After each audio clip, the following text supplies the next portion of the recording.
What would you do if you waited nearly a decade to become a parent, only for your newborn babies to be rejected the moment they were born? This is the story of 4 children, abandoned not because of who they were, but because of how they looked.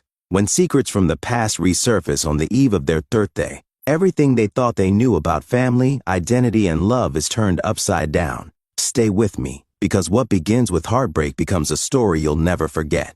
Please also let us know where you're listening from today. Lauren and Edward Bennett had spent nearly a decade dreaming of parenthood. Their suburban Chicago life looked like something from a lifestyle magazine. A charming colonial home, thriving careers in architecture and marketing, and smiles that masked the heartbreak of countless fertility treatments and miscarriages. Friends praised their perfect marriage, unaware of the silent grief that haunted each anniversary and holiday. After years of doctors' tests and disappointment, IVF became their final shot. It wasn't just another procedure, it was their lifeline. When they finally committed, they studied every detail, even selecting donor profiles with features that matched their own: fair skin, blonde hair, blue eyes. They wanted children who would feel like a natural extension of their lives, an effort to build not just a family, but continuity. So when Dr. Evelyn Carter, their fertility specialist and longtime friend, announced Lauren was pregnant with quadruplets, they cried together. 4 lives, 4 chances. It felt like divine compensation for their years of pain. Edward immediately began drawing plans to expand the nursery. Lauren began knitting.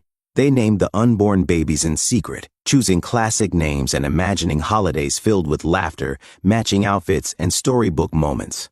Everything was falling into place, but nothing, not even a decade of waiting, could prepare them for what was about to happen. Dr. Carter's heels echoed through the sterile hospital hallway as she approached the waiting room.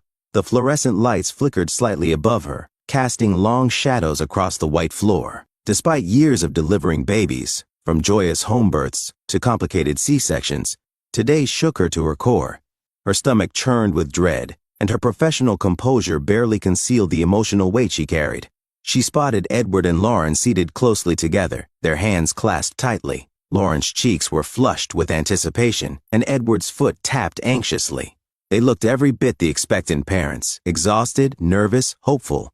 "Lauren and the babies are healthy," Dr. Carter began carefully. Relief cascaded across their faces. Lauren exhaled audibly, tears glimmering in her eyes. Edward gave a soft, triumphant nod. Then Dr. Carter opened a manila envelope and slid 4 glossy photographs across the table. 4 beautiful newborns stared up from the images, each with deep brown skin, round cheeks, and tight black curls crowning their tiny heads. They looked peaceful, perfect. Lauren's face drained of color. Her breath hitched as she blinked at the photos. Edward's jaw clenched, his eyes darting from the pictures to Dr. Carter. "This is a mistake," he said sharply. "These aren't our children." Dr. Carter shook her head slowly.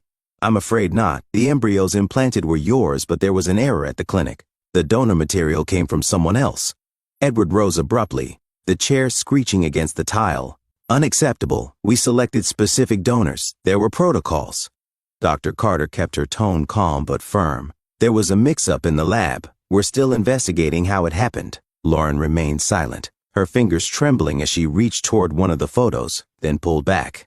Her eyes brimmed with confusion and sorrow. Edward's voice grew louder. "We're suing the clinic, immediately. This is gross negligence." "I understand," Dr. Carter said, pain flickering in her eyes. "But right now, 4 healthy babies have just been born. They need their parents. They need love." Lauren opened her mouth to speak, but no words came. A tear slipped down her cheek. Edward placed a hand on her shoulder. "Come on. We need to talk privately."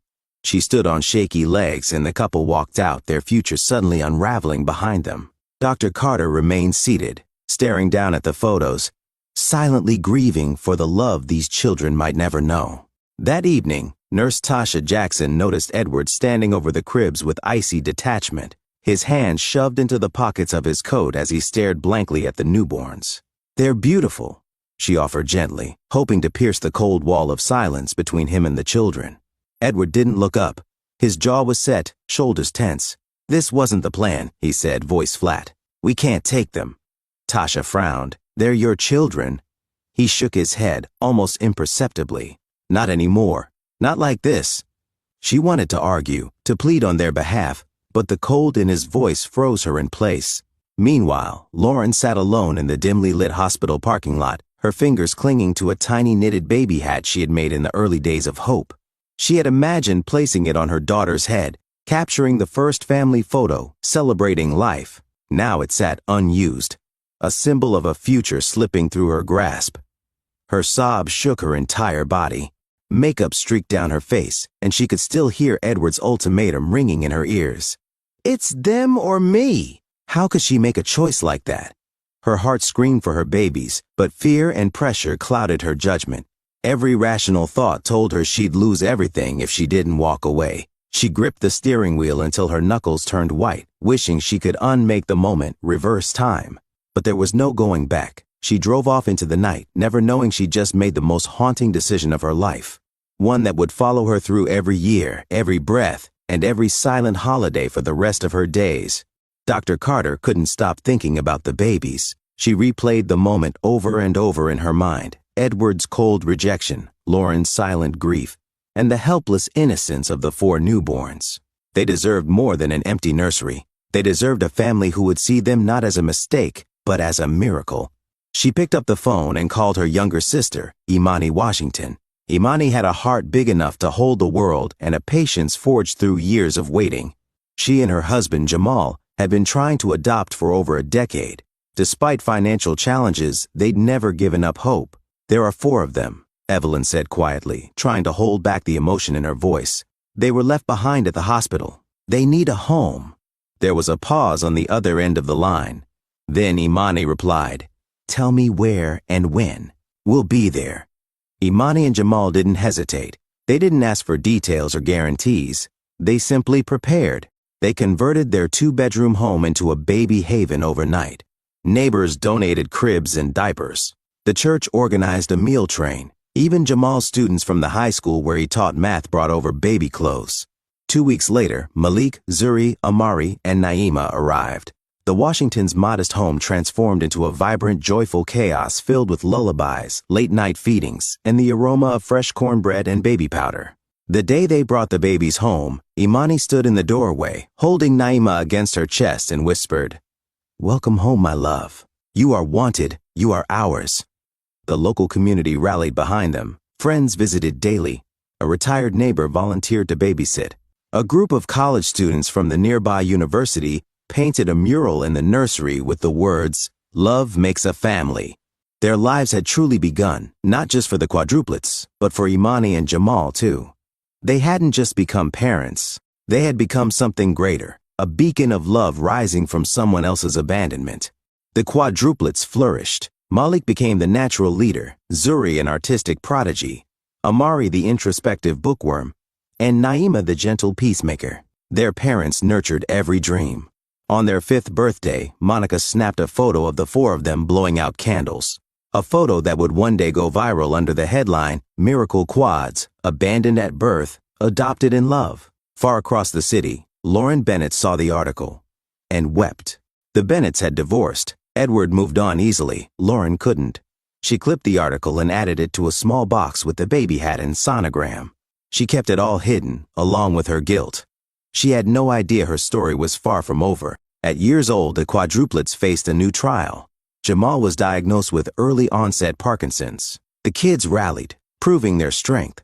Then a letter arrived from the fertility clinic. It announced the closure of the facility and the transfer of all donor records to a national registry. Monica and Jamal looked at each other, dreading the day their children might seek out the truth. Across town, Lauren got the same letter. Her heart pounded. A door had cracked open. Years passed. Malik earned a scholarship to Howard University. Zuri got into RISD. Amari was accepted to MIT. Naima hoped for Northwestern. But on the eve of their TH birthday, Naima brought it up at dinner. "I've been researching our biological parents," she said.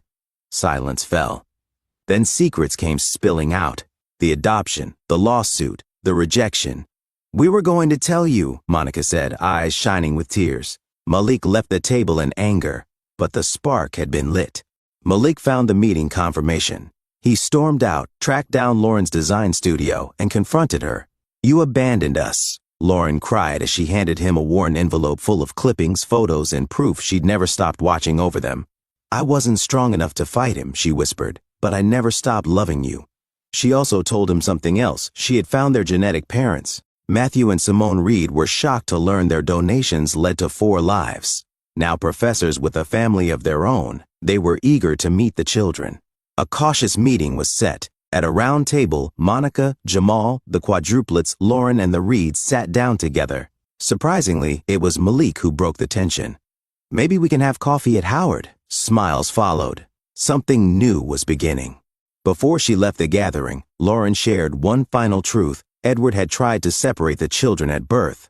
He wanted them adopted into different families to punish her. Dr. Carter had defied him.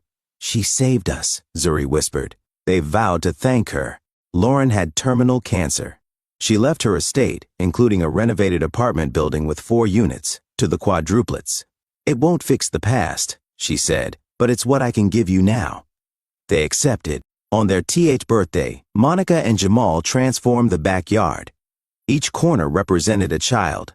At the center stood the oak tree they planted when the children were 5. It had grown strong, like them. Lauren, frail but glowing, joined the celebration. 6 months later, the Quadruplets stood at her gravesite. She gave us life twice, Naima said, once at birth, again when she brought us truth. They had lost someone, but they had gained a world. The Washingtons and the Reeds shared dinner in the home Lauren left behind. Too many parents, too many secrets, too many questions, yet somehow it all made sense.